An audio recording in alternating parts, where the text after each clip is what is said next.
Hello, welcome, lovers of stories and dice. What you're about to watch is the first pre-game session for IQ D&D, the Ramshackle Adventures. In this, we're just going to talk about how we're going to build the world, a few questions about what we as writers like to do, and then we'll move on to generating characters. But that's a little bit in the future. So just to introduce ourselves, I'm James Webster, one of the writers that inspired Quill, writer of such books as Heroin Chic, and that's it right now. That's a great title. That's it right Good now. title, yeah. Yeah, absolutely. And David, if you want to introduce yourself. Hi, I'm David Wilkinson. I am also a writer at Inspired Quill. I have written We Bleed the Same and Under the Shell, which are more space-based science fiction. But I'm also the Dungeons and Dragons novice. So I'm the one who asks stupid questions the whole time. Absolutely. David, ask those questions so that you don't have to. Yeah. Hugo. Hi, I'm Hugo Jackson. I've written a series of books for Inspired Quill called the Resonance Tetralogy. They are so far 3 books, Legacy, Fracture, and Ruin's Dawn. I'm a big fairy fantasy fan. I'm currently obsessed with D&D. It is almost every waking moment of my life, and I'm okay with that. Fantastic. And Craig? Hi, I'm Craig Hallam. I'm one of the authors as well. I've written a bunch of stuff, and it's all different because I have a short attention span, so I won't list it. But it's there if anybody wants to zoom in. I guess I'm just a regular Uber geek. Love D&D. Love any kind of TTRPGs. So just excited to play with some other authors. Fantastic. And the person who brought us all together, Sarah. Hi folks, I'm Sara-Jayne Slack. I'm the managing director of Inspired Quill, which is just a fancy way of saying author wrangler. I've worked on more than 50 books now, so you can find them all on inspired-quill.com/books, along with, of course, all of the titles by these lovely folks that you also see on your screen. And this marks a return to D&D after about a 12 or 13 year hiatus. So yeah, should be fun. Looking forward to it. Amazing. So without further ado, let's build some worlds. Okay, so yeah, I think that we'll just jump in next into some of the world building questions I've sent around to give an idea of the kind of world and kind of game you'd all like to play in. So let's just actually before I ask that, I will ask if there's any like themes or stuff that you all want to avoid. Gerbil genocide. Yeah, that's reasonable. We like the gerbils have been through enough. They have, yeah. But no, seriously. Which you can also email me separately about this if you'd rather not do it on the main thing. We should all have a safe word in case the plot starts to match up with the plot of something we're already working on. that is fiction. You love it, but you can't read it for copyright. So, fun fact: in a lot of D&D games, you will have like a mechanic that you use, like a lot of times people use the X card mechanic, where you'll either hold up a card that has an X on it, or you'll make an X sign, or you'll just say X card, and that's a sign that something has happened you don't want to happen, and you will take a step back and work it out. Mm-hmm. So I kind of love the idea of there being a sign or safe word that we all have for literary reasons. This can't happen. Yeah. Yes, that's it. That's it. Yeah, literary reason. Yeah.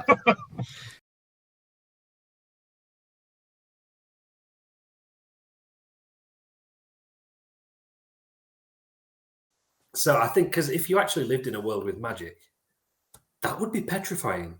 If somebody could hurl an eldritch blast at you when you ride in the bus, I mean, I'd stay indoors, you know?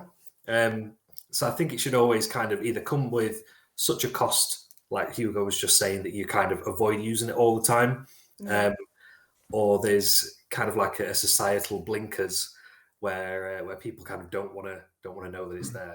But I just find that really, really fun because then obviously you've got to get away with doing magic in a small way where people can still ignore it. A huge arcane explosion is kind of hard for people to ignore, even if they'd like to. Okay. Fantastic. But we may have missed that middle section where Yeah. We were being intelligent. I know, Darn right? it, Hi everyone. Good. You go when everybody Keep else that sounded really right out smart. of it. Just for people, if we use this section as part of the edited intro, the last bit that we forgot to, video record was actually really good and really intelligent. You just had to take our word for it. Yeah. Yeah, we actually solved a lot of society's problems in the last 5 minutes. Unfortunately, you guys couldn't hear it. Oh, yeah. Dave, just And just our blank. yeah, and our memories are so bad that we've forgotten it already. So sorry, we Forgotten can't help you. Wait, what are we doing? Oh None no, of us were the actually dad jokes have listening started already. We'll just have a blank slide in the middle of the intro saying "very intelligent lost content." Yeah. Yes. Section.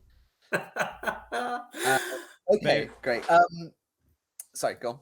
Maybe that's where we edited this bit with like some mysterious hooded figure, like going, "Whoa, we have stolen your adventures," or something like that. And then Yeah, nice. yeah. In a world with magic and mystery. Yeah, the Illuminati Some guy turned in up. an We anonymous solved too many problems. They had to stop us. Yeah. There was one thing about what Craig was saying that I wanted to pick up on, which is the idea of being in a public place with someone, like on a train, someone could just fire an eldritch bolt at you. Because obviously, like that, to me, that brings very clear comparisons to like gun control, for example. 100%. Like, and there's a reason why, like we have things that can absolutely just kill a random person if.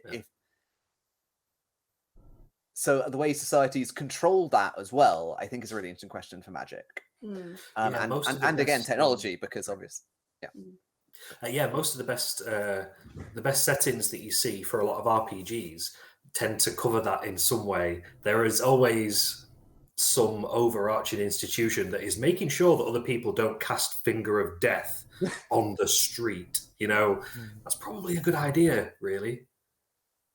Yeah, but then you get into ideas like state control and the authorized use of force, which is great questions to be answering in a game of D&D, I'm sure. Yeah. Oh, we're going to get to that. You just know we're going to get to it. The perfect. Cool. David, as well. Obviously, your books tend to deal more with the sci-fi end of things, but like the distribution of technology, especially, seems to be a part of that for me. And do you want to just go into? I just love the idea that the irony of this entire section is that the space opera guy is the only one that you're going to get the opinion of on about magic in. Well, I agree with what Sarah said earlier, which was about I need to know how the world works. I do an entire lecture based on how good or how bad authors have been at saying whether the world works or it doesn't. And I try not to put it out there and say how it works the whole time, but it does hang together behind the scenes. And also there are these characters called Angelican in there, where you've already seen hints that they have magical ability. I'm not going to explain that because that's about 4 books down the line from now. But there is stuff in about 20 years. We'll be. Or whatever. Anyway, so that's. But I actually, I've been doing research ahead of this, including I've read the first 3 books of Earthsea. Oh, excellent. Oh, good choice. Just over Christmas, I read the first 3 books because I realised this was coming, and I love the idea that. So this is where science meets that. The universe is set up a certain way, and there are physical laws. And I get the impression in Earthsea, whenever you use magic, you're bending those laws, and you're starting to mess with them. And the bigger the magic, the more you kind of break them. It's when he's traveling around and he uses the Earthsea wind, and he only uses a mage wind when he really needs to. And so I like this idea. I mean, we've been talking about the cost to people, the cost to your strength, but the cost to the world and the fabric of the world is something that I find it very interesting. In the same way that when you're approaching a black hole or something, the laws of the universe start to break down. The more you use the magic, the greater the consequence of the world. For the session. Yes, brilliant. Yes, technology smashing up the natural world. So for me, the idea for me with magic is it divines from the universe, but it's kind of running slightly contrary to it. It's almost like, are you aware of the quantum bubble theory of existence? that the universe is just one quantum bubble, and there are other quantum bubbles around, and that occasionally these bubbles can touch. So I've the seen most Men in simple Black. way. I've seen the last cutscene. Men in Black. I completely understand what you're talking about. So at the most simple, if you reach the edge of the universe, you could almost look into another universe. But of course, 4-dimensional space is only a construction of our own universe. So the ways they touch can be in other ways. So if you've ever seen Event Horizon, he tries to send a spaceship somewhere else in our universe, but actually accidentally sends it into a different universe. So yeah, that's my little enjoyment of magic. No, that's wonderful. What I like that you brought up Earthsea as well, because Earthsea has a really simple but clear way that magic works. In that it's based around language and like the true names of things, and that's like the mechanics behind it. But from that, you can do all kinds of weird shit.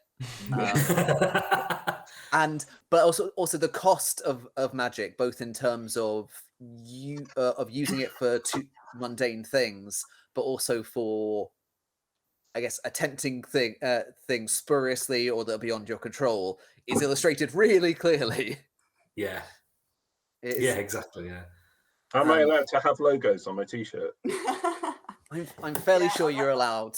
Yeah, I don't think anyone's going to care. Don't worry. You are allowed to own clothes. It's another thing that Dave kind of touched on there as well is that blur between magic and technology, where you're not really sure which one you're getting. That's always fun. Yeah. And when does magic become? I don't know if everybody else calls it magitech, but that's what I always end up calling it, because it's the only way of putting it, really, isn't it? Ends up being magitech, but then ends up being less magic, more just technology. And those little blurry lines in between are very cool. Harness the magic. So, for example, the automatons, maybe, and the resonant staffs, Hugo. So that kind of thing is really interesting, in how you can kind of use the mundane to enhance the magic as well. Yeah, I'm really pleased nobody's quoted Arthur C. Clarke yet, and that should continue. Yeah. Anybody watching, just look it up yourself. We've that should continue. We've edged close to it. We don't need to say it. I think that asks questions of reliability as well in magic. Because if something can be relied upon to do the same thing consistently, that can be a grounding block for it being like an industry or like magical industrialization. But if it has an intrinsic cost or is in some way intrinsically unreliable, then you can't do that in quite the same way. Yeah. And I think there's that kind of... Sorry, go ahead. No, please go. I was going to say, the thing about magic, just as a concept, is that it is this thing that is completely spectacular and unordinary. Like, if magic was completely, routine and mundane, it wouldn't be magic anymore. It would just be the way we do things. And technology, like a physical thing that someone has sculpted by their own hand, may be considered that form of magic. Like, oh, you have the craft or something like that, Like, if you can always do it, it's no longer considered this big, far out concept of summoning something out of nothing. So having one person in a village who knows herbology to the point that they can heal other people, and it's magic. Everybody has that skill in the village, and all of a sudden it's just one of those things that everybody can do. That's really cool. Okay, let's move on to another question. I want to ask about themes that you tend to explore in fiction, the tropes that you tend to come back to, and I can use this to kind of inform what might turn up in this story and setting. So let's reverse the order. So David, again, what are your kind of like core themes that come out again and again? Moral ambiguity. Good people doing bad things, bad people doing good things, and there being no right path. I love the idea of least worst options.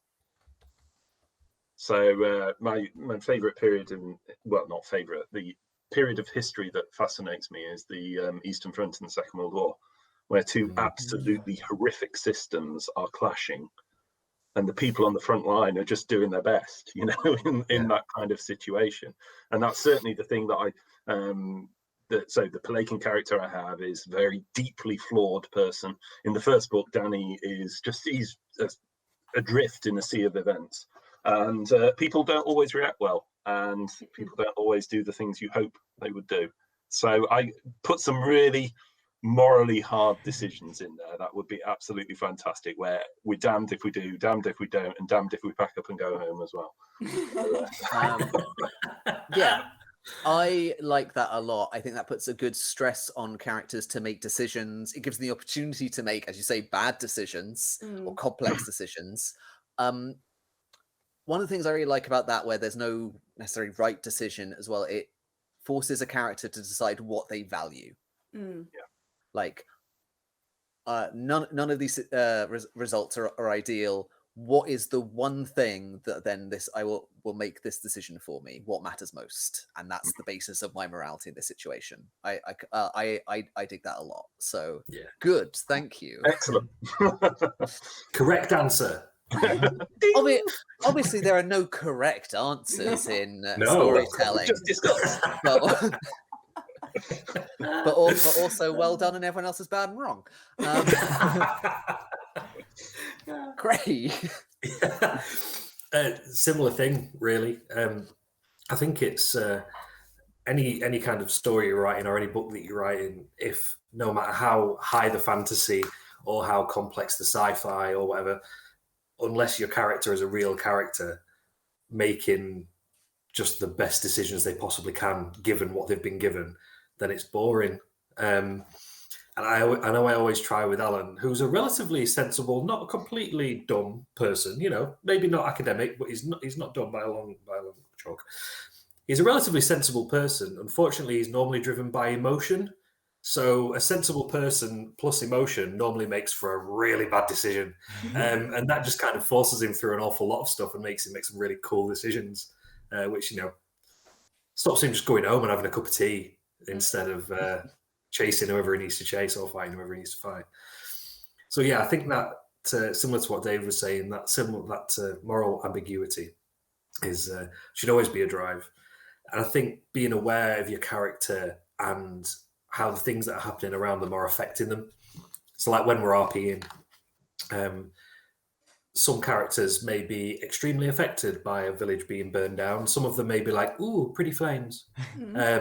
But either way, you should be aware of what's happening so that you can react properly. One person runs for a bucket, the other one sits down with some marshmallows, and everybody reacts differently. So, yeah, I think that's nice. There's something in there about the way individuals kind of relate to the world around them that's important, like that you're in a world with moving parts, and the story is not going to wait for you. Yes, you're on a wheel. The wheel is turning. Just either go against it or with it, but it's still going to turn regardless. Yeah, I think that's, especially in like tabletop games, that's something I always really enjoy, is when the GM does the work to make it feel like the world keeps on spinning no matter what you do, and that time is a factor. Yeah, totally. Yeah. Because the NPCs have plans too, and they're gonna and they do stuff. Yeah, you might find yourself on the wrong side of them. Yep, What's an NPC? An NPC is a non-player character, David. It's these are any characters not played by a player such as yourself, and so NPCs will be played by me, and will be the other people who make up the world around your characters. So you only have to make up about 20 characters then, or whatever. You just have to do one, and let's be real. There'll be 3 voices recycled for the entirety.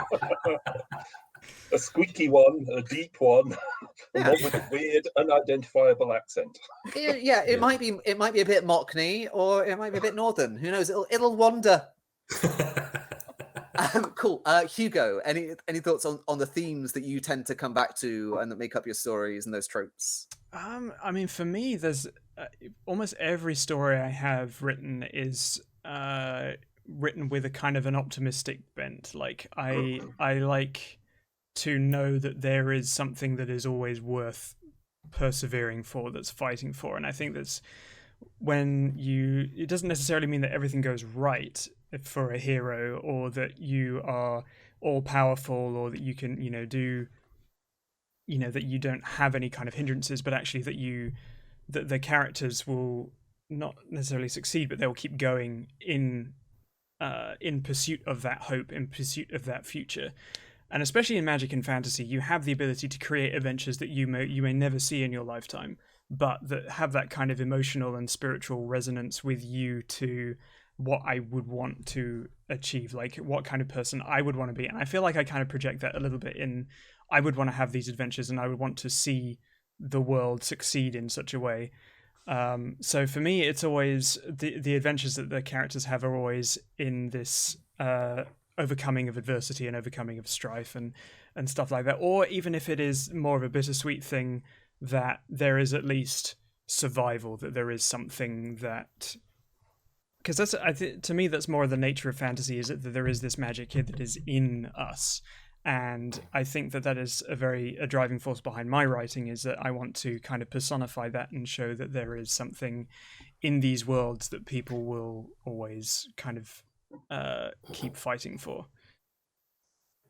I like that a lot, and that's also massively my jam. There's some funky elements in that which I really like. Yeah. That idea that even if the world is dark, being hopeful and optimistic is a radical act in some way. Yeah, absolutely. That's very cool. And I think there's something really cool about the core of speculative fiction in there, like that fundamental what if, like what if the world was like this, or what if there was a world like this? What if the future could be different? And encapsulating that in your characters as well is really nice, when your characters have that speculative what if, though? What if we fought for something more than this? I like that very much. Cool. And Sarah, any themes you really like to pop up? Any tropes that you'll always be like, yes, this thing? And anything you want to bring up? Yeah, I think the two things for me in terms of more sort of character side is the idea of found family, and whether that's a grumpy person and a cinnamon roll and someone who hates people who ends up as part of the group. So that idea of shared experiences and having that. And the other thing is the curiosity of everyone's a hero in their own story. And I think this comes back to what we were saying earlier about, the different ways that different people interact with the same event or person or whatever. I really like that sort of element of curiosity and, like the anti-hero as well. And where are the boundaries for that, I think are quite interesting. In terms of themes for the world, if you like, I really like the idea of cogs in a machine.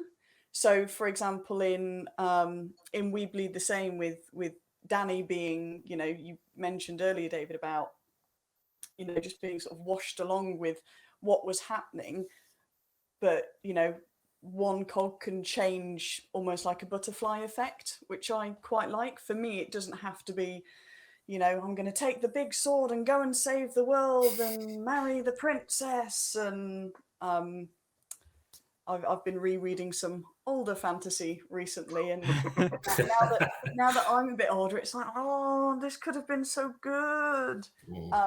So that kind of side of things, it doesn't have to be all or nothing in terms of a world, but it could be all or nothing in terms of a person. The little girl losing her favorite teddy bear, for example, that's an all or nothing situation for her.